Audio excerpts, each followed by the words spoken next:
Let me tell you my secret. Many years ago, after I was saved, I wanted to preach to people. I didn't understand what it will take. And God showed me a revelation. I saw multitudes of people. And in that revelation, I was wearing my best clothes. At that time, we called the shirt double two. And I saw myself addressing crowds. I didn't understand. So I went on living my Christian life, reading my Bible, and praying to be a good believer, good Christian. All of a sudden, there were many other Christian activities I concentrated on. And I was glued to them. And nothing could take it from me, or take them from me. But all of a sudden I saw that all those activities I was into, they were not reaching any soul. I enjoyed them, but it didn't make me profitable to the kingdom. And so all of a sudden, I found myself praying to God, saying, "Oh Lord, I abandon all these good things, but not productive." And I concentrated on prayer and on some models of the evangelistic outreach.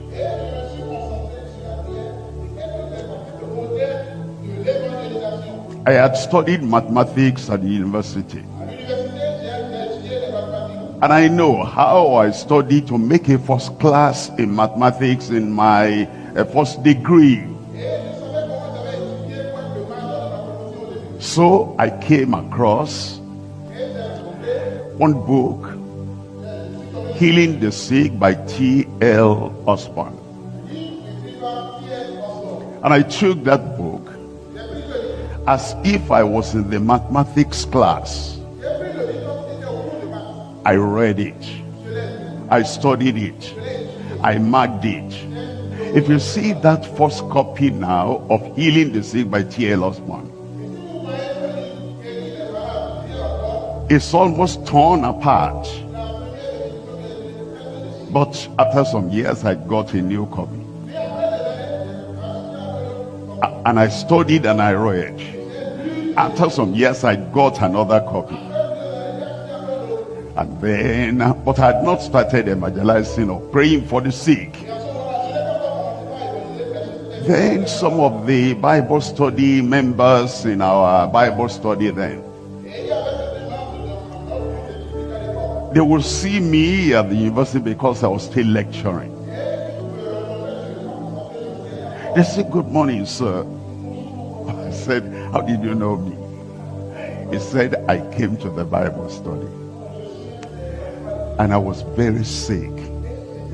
And while you were preaching, just teaching Bible study, I got healed." I said, "What?"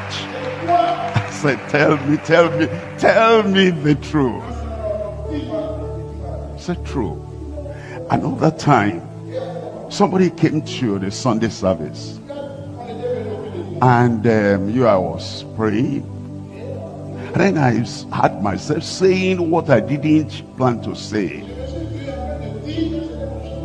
I said, "That woman there with the evil spirit, I command the evil spirit, come out there." And the Lord opened the eyes of the woman. She had been having demonic spirits controlling her life for 18 years. And the Lord opened her eyes and the spirit came out. But when it came out, it stayed in one place. I didn't see anything. And I didn't plan to say what I was saying. I said, evil spirit, keep on moving, don't stay there. I said, go out of that place. The members of the church, they were wondering, what's he saying today?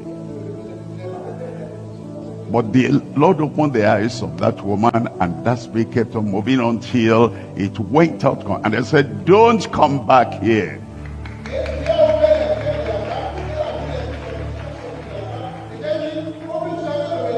And then we were to have the first stadium crusade in Lagos.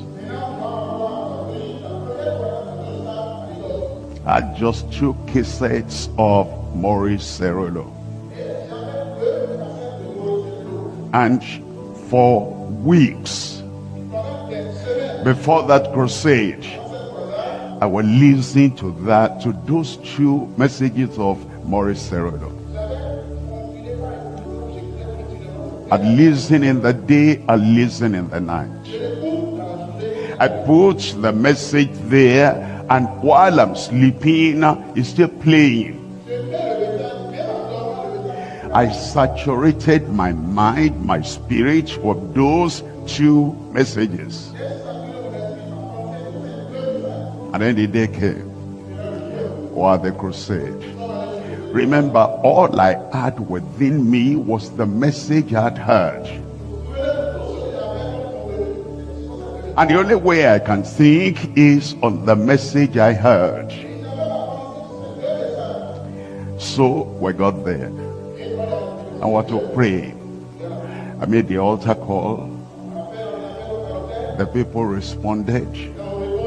I was not to pray for the sick in a way I had never done.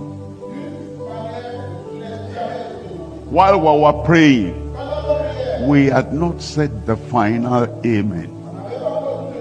I was still praying and praying and praying.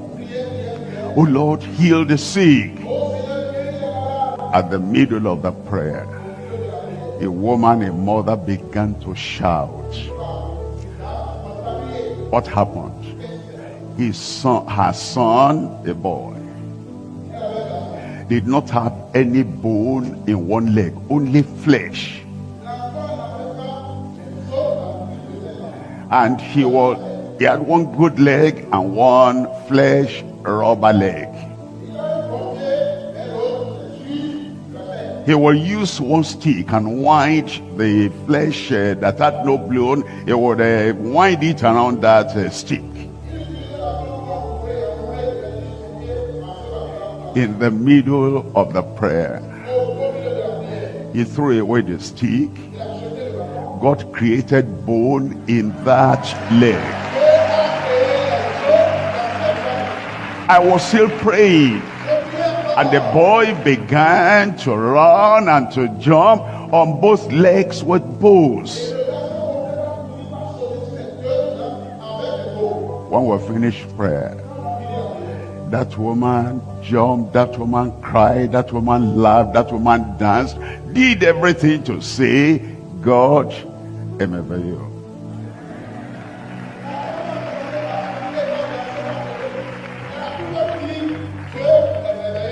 I tell you my story so that that story will be reproduced in your life.